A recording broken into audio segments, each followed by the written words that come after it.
और एक बात याद रखना माताओं, गोस्वामी तुलसीदास जी कह रहे हैं, बोले दंपति धर्म, दंपति धर्म आचरण नीका।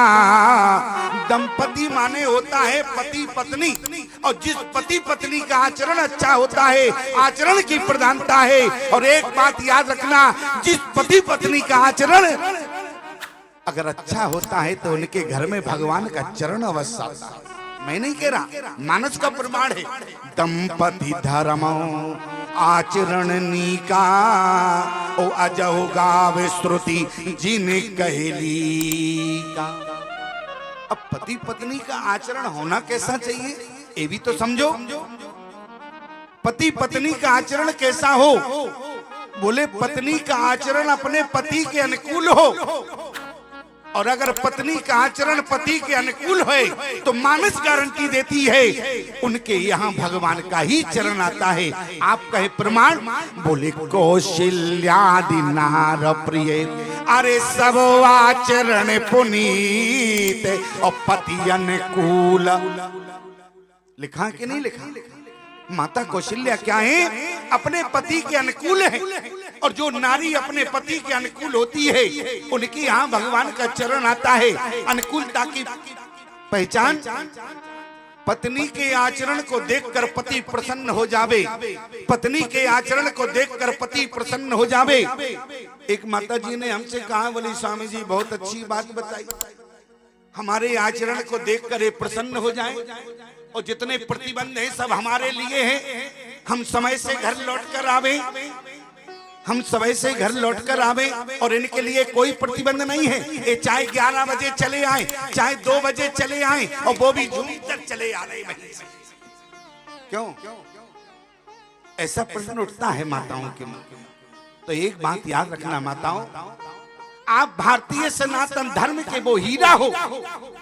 अरे कौन जानता है भारतीय नारी के गर्भ में दादू कबीर जैसे संत सो रहे हो? अरे कौन जानता है भारतीय नारी के गर्भ में छत्रपति शिवाजी हो? अरे सुरक्षा तो माताओं आपको दी जाती है, इनकी चिंता मत करना। ये चाहे 2 बजे आवे, चाहे 3 बजे आवे, इनकी चिंता मत करना। माताएं कहती हैं वो भी ये झूम कर चले आते हैं। अच्छा एक बात बताओ, इस शराब को हाथ क्यों लगाते हैं? एक व्यक्ति ने हमसे कहा, शराब क्या हम तुम्हारी पीते हैं जो हमको शराब पीने से रोक रहे हो? लेकिन अगर समझदार हो तो हमारी बात का इशारा समझ लेना। अच्छा शराब बनती कैसे है? बोले महुआ से बनती है, और महुआ में जब फल आता है तो वृक्ष की हरियाली रहती है क्या? और एक बात याद रखना प्यारे, महुआ में जिस समय फल आता है तो वृक्ष में हरियाली नहीं रहती है, और जो महुआ से बनी शराब को हाथ लगाता है उसके परिवार की हरियाली सदा सदा के लिए चली जाती है। इसलिए महुआ से बनी शराब को कभी हाथ नहीं लगा। अच्छा एक व्यक्ति ने हमसे पूछ दिया, बोले एक व्यक्ति आया, बोले स्वामी जी समस्या हो गई। हमने कहा समस्या क्या है?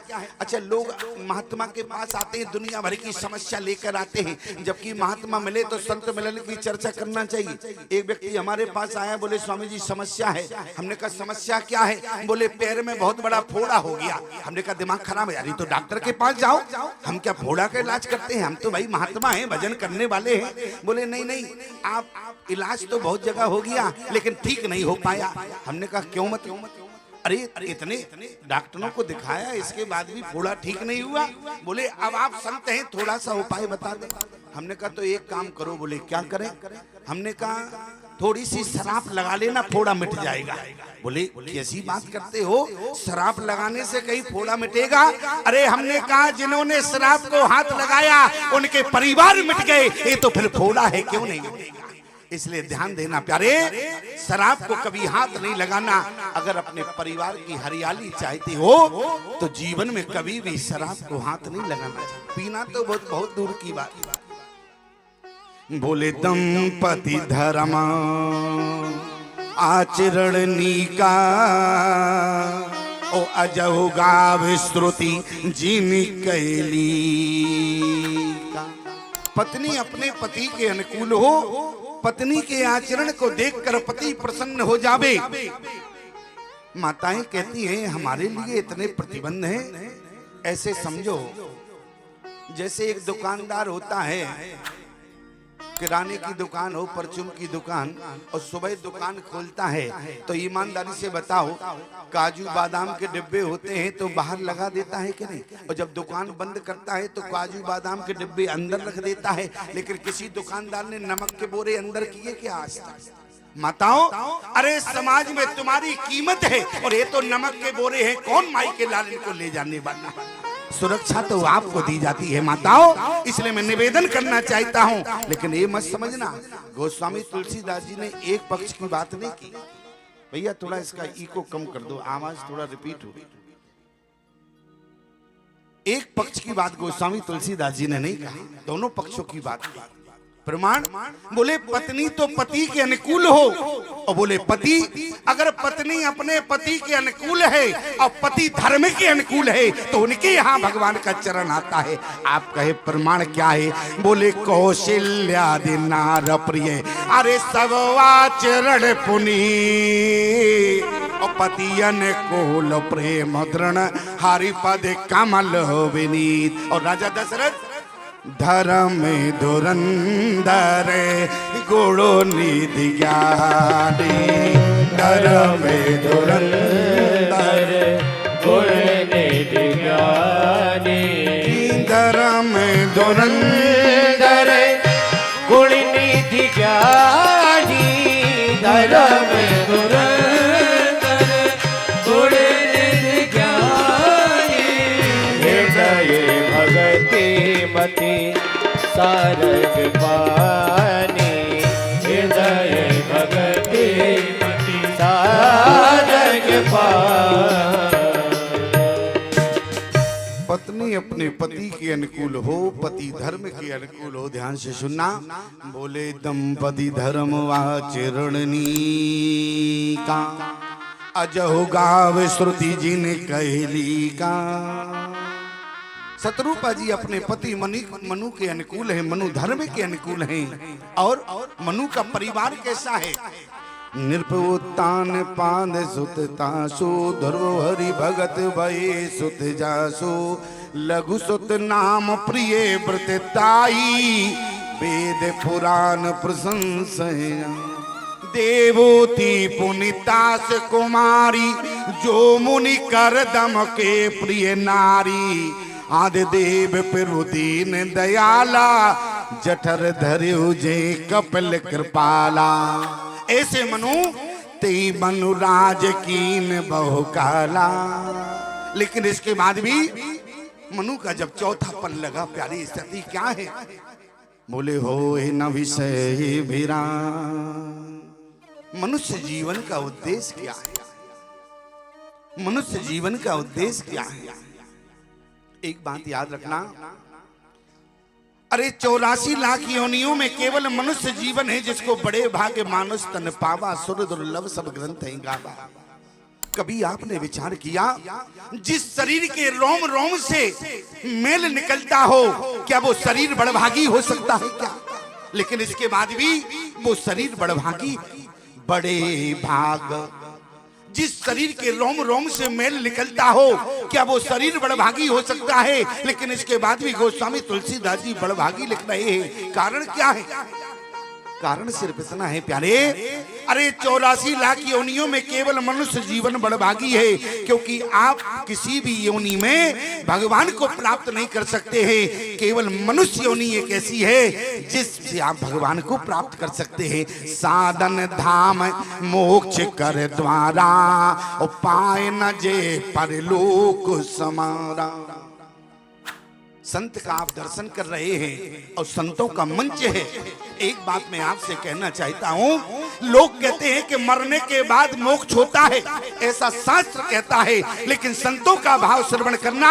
अरे मरने के बाद मोक्ष हुआ तो किसने देखा? अरे रामचरितमानस के सिद्धांत को देखो। रामचरितमानस का सिद्धांत कहता है जीते जी भी मोक्ष होता है। आप कहें जीते जी मोक्ष होता है? अरे मरने के बाद मोक्ष होता है, अरे जीते जी मोक्ष होता है कहीं? लेकिन देखो मानस का सिद्धांत क्या कहता है।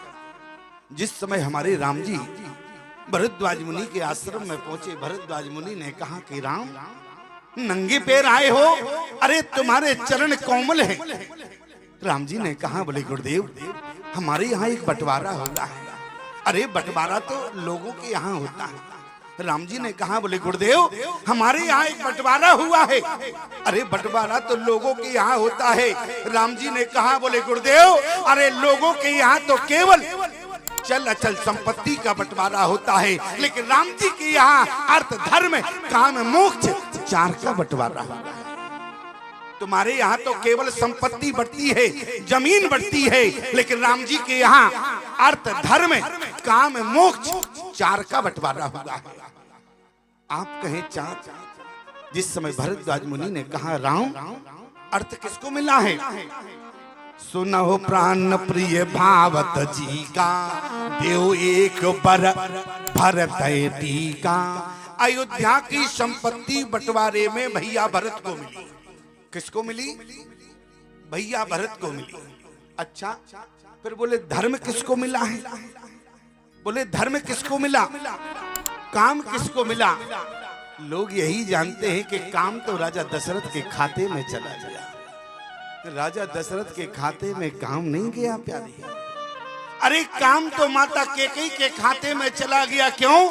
क्योंकि काम कहते हैं कामनाओं को, और कामना किसकी है?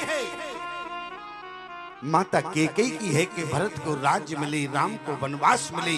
एक कामना कैकेयी माता की है, इसलिए काम माता कैकेयी के खाते में चला गया। फिर कहा कि धर्म, बोले धर्म हमारे पिता दशरथ के खाते में गया है। बोले फिर मोक्ष किसको मिला है? राम जी ने कहा भरद्वाज महात्मा से, बोले गुरुदेव बोले अर्थ भैया भरत को मिला, धर्म हमारे पिता दशरथ को मिला, और काम हमारी माँ कैकेयी को मिला। फिर बोले मोक्ष तो बंटवारे में इस राम को मिला है। भरद्वाज महात्मा ने कहा मैं तुम्हारी बात समझ नहीं पाया। राम जी ने कहा, बोले गुरुदेव जीवन में प्राणी को जिस समय जीते जी महात्मा का दर्शन हो जाए, उसी समय उसका मोक्ष हो जाता है। इसलिए प्यारे मोक्ष तो हम सबको मिल रहा है। क्यों? मानस का सिद्धांत कहता है अरे मरने के बाद मोक्ष हुआ तो किसने देखा, लेकिन मानस का सिद्धांत कहता है महात्मा का दर्शन जिस समय जीते जी प्राणी को हो जाए। और राम जी ने प्रमाणित कर दिया है, बोले मुनिगा न मिला न विशेष बना, मुनिगा न मिला न विशेष बना। अरे सबई भांति हित मोर, तय मई पितुआयुष बहुरो सम्मत जननी। तो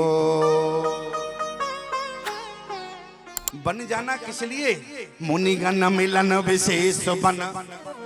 राम जी ने ये नहीं कहा कि शेर भालू मिलेंगे।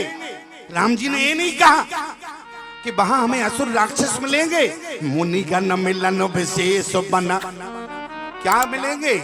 महात्माओं का दर्शन होगा, और जिस समय महात्मा का दर्शन हो जाए उसी समय प्राणी के जीवन में मोक्ष हो जाता है। प्यारी मैं आपसे निवेदन कर रहा था, आज मनु का चौथा पल लग गया, होए न विषय विराग भवन बसत वा चौथे पन। अच्छा एक बात और याद आ गई। आप कहें कौन सी बात याद आ गई? एक बात याद आ गई, आपने अगर बालकांड पढ़ा होगा और उत्तर का और अयोध्या कांड, अयोध्या कांड में मंगलाचरण में गोस्वामी तुलसीदास जी ने लिखा है, बोले श्री गुरु चरण सरोज रज निज मन मुकुर सुधार, पर नौ रघुबर विमल जस जो दायक फल चार। अगर हमारा मन का मुकुर, मुकुर माने शीशा, अगर साफ हो जाए। अच्छा ये बालकांड में क्यों नहीं लिखा? बालकांड में क्या लिखा? श्री गुरु पद नख मन गण ज्योति सुमरत दिव्य दृष्टि ही होती। बालकांड में गोस्वामी तुलसीदास जी ने आंखों का दोष खत्म किया है। कैसे? अगर गुरु के चरण रज आंखों का सुरमा बन जाए तो हमारा दृष्टि दोष खत्म हो जाएगा। और अयोध्या कांड में गुरु की चरण रज लेकर मन मुकुर को साफ कर रहे हैं। बोले क्यों? एक बात ध्यान से सुनना प्यारे, अयोध्या कांड में ऐसी कथाएं आती हैं कि जो लोगों को शंका प्रकट कर देती हैं। अब ईमानदारी से बताओ, अगर अयोध्या कांड में हमारा मन साफ हो जाए तो क्या हम दोष देखेंगे? अगर हमारा अयोध्या कांड में मन साफ हो जाए, मन रूपी मुकुट साफ हो जाए, तो क्या हम माता कैकेयी को कलंकित कहेंगे? जरा विचार करना। अगर हमारा मन साफ हो जाए तो क्या हम भैया भरत पर दोष देंगे?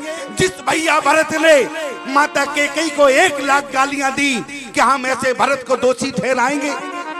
इसलिए प्यारे, हमारे अगर मन मुकुर अगर साफ होगा तो केवल गुरु की चरण रज से होगा। जो जिन्होंने जीवन में गुरु चरण को स्पर्श अपने मन में नहीं किया है, उनका मन कभी जीवन में साफ नहीं होता।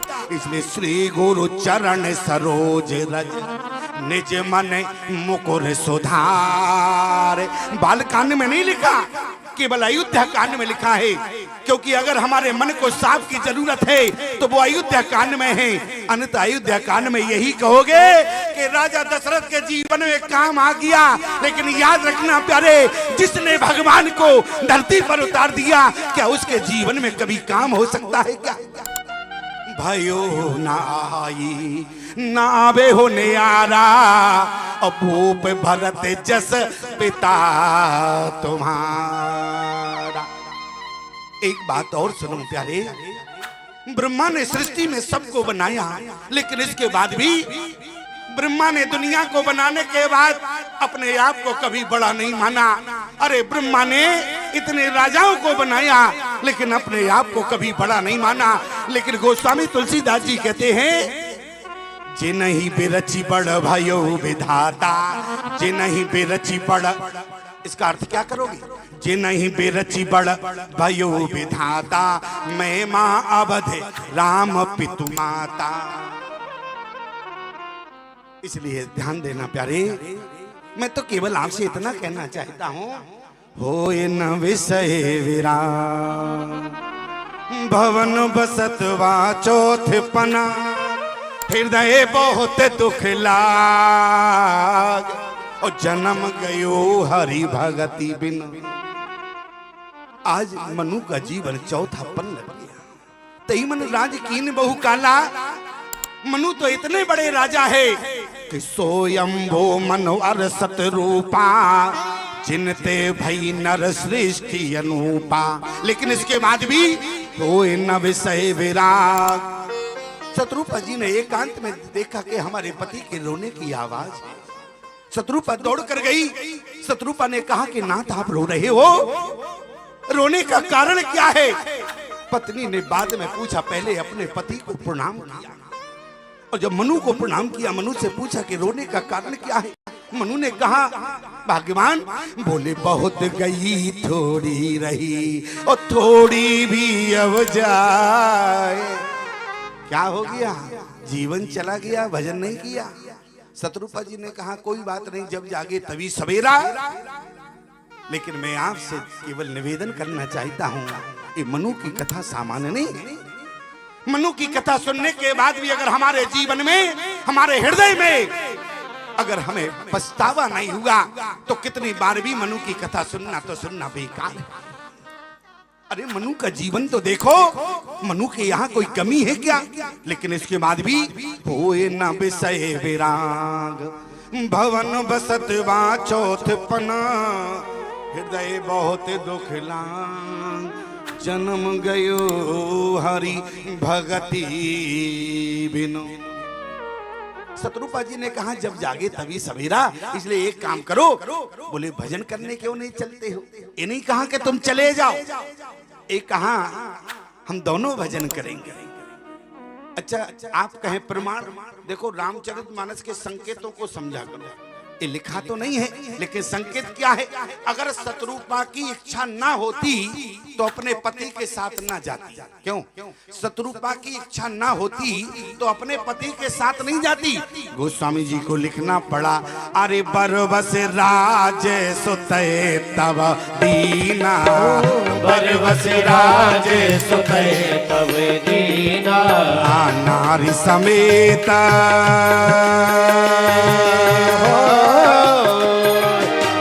नारी समेत प्रभु कीना, नारी समेत कवने प्रभु कीना परवस राज सुतय तब दीना बरबस राज सुतय नृप दीना। यहीं से राम जन्म का हेतु प्रारंभ होता है। और एक बात ध्यान देना माताओं, एक दूसरा राजा है, कौन? ठीक मनु की तरह स्थिति हुई, संकेत है सत्य के तो तहि बसहि नरीसु। दूसरा राजा है सत्यकेतु, ठीक मनु की तरह स्थिति हुई, रो रहा था एकांत में। पत्नी ने सुना कौन रो रहा है घर में, पत्नी दौड़ कर गई सत्यकेत की और एकदम खिसिया कर बोली, क्यों रो क्यों रहे हो, दिमाग खराब हो गया क्या? देखो शत्रुपा और सत्यकेत की पत्नी में अंतर हो गया। शत्रुपा गई पहले प्रणाम किया और सत्यकेत की पत्नी गई तो तुरंत क्रोध से बोली क्यों रो रहे हो? बोली भजन नहीं हुआ। अरे बोली भजन नहीं हुआ तो जाओ भजन करो। संकेत क्या है? यहाँ मनु ने अपने बेटे से कहा कि बेटा राज ले लो। शत्रुपा ने कहा कि भजन में मन कब लगेगा। मनु ने कहा कि पहले राज को देना पड़ेगा, राज का अधिकारी होता है बड़ा बेटा, राज का अधिकारी होता है बड़ा बेटा। इसलिए शत्रुपा दौड़ कर गई, अपने बेटे को बुलाकर लाई, बेटे से कहा बेटा राज ले लो। बेटे ने कहा कि पिताजी जब तक आप जिंदा हैं राज के अधिकारी आप हैं, और पिता जब तक जीवित होता है बेटे को मालिक बनने का अधिकार नहीं होता। वो भले पिता की व्यवस्थाओं को संभालने का अधिकार बेटे को होता है, अगर पिता वृद्ध है, लेकिन पिता को घर में चौकीदार बनाकर बैठा देना और घर की संपत्ति के मालिक बन जाना, ये बेटे का संस्कार नहीं है। मनु के बेटे ने कहा कि पिताजी मैं राज को नहीं लूंगा, जब तक आप जीवित हैं राज के मालिक आप रहेंगे। लेकिन कहा कि बेटा भजन करने जाना है। अरे पिता पुत्र के बीच में जबरदस्ती हो गई, इसलिए बरोबस राज, बरोबस माने होता है जबरदस्ती, बरोबस राज सुतई तब दीना। और सत्यकेत की पत्नी ने कहा बेटे को बुलाए, बोले जल्दी बुलाओ।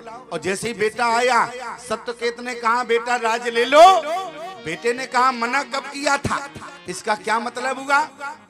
यहाँ मनु के बेटे ने राज लेना नहीं चाहता और सत्यकेत का बेटा राज लेना चाहता है। इसका मतलब बेटा चाहता है कि बाप राज देवे और जल्दी हम छक्का पंजा करके सब समाप्त करते हैं। यही तो हुआ। और संकेत देखो क्या लिखा है, जेठे सुतई राज नृप दीना और हरित आप गबन बन की ना। अंतर हो गया। मनु के साथ पत्नी साथ गई। मनु ने नहीं कहा कि तुम हमारे साथ चलो, लेकिन मनु की पत्नी शत्रुपा पति के साथ गई है और सत्यकेत की पत्नी अपनी संतान के साथ राज का भोग करती रही। तो वहां राक्षस रावण का जन्म हो गया। मनु की तपस्या ने राम को जन्म दिया और सत्यकेत की तपस्या ने राक्षस रावण को जन्म दिया। यही राम के जन्म का हेतु और रावण के जन्म का हेतु है। एक बात बताओ, प्रसंग 2 मिनट का अलग हो जाएगा लेकिन समझ में आ जाएगा। मैया कौशल्या चाहती तो क्या राम जी के साथ नहीं जा सकती थी? अगर माता कौशल्या चाहती तो राम जी के साथ 14 वर्ष के लिए बन जा सकती थी प्यारे। लेकिन माता कौशल्या ने अपनी ममता का त्याग कर दिया, लेकिन अपने पति का त्याग नहीं किया। क्यों? यही नारी का धर्म होता है। मौका आ जाए तो ममता का त्याग कर देना, लेकिन पति के साथ तो तुम्हारा जन्म जन्म का रिश्ता है, पति का त्याग कैसे कर सकती हो?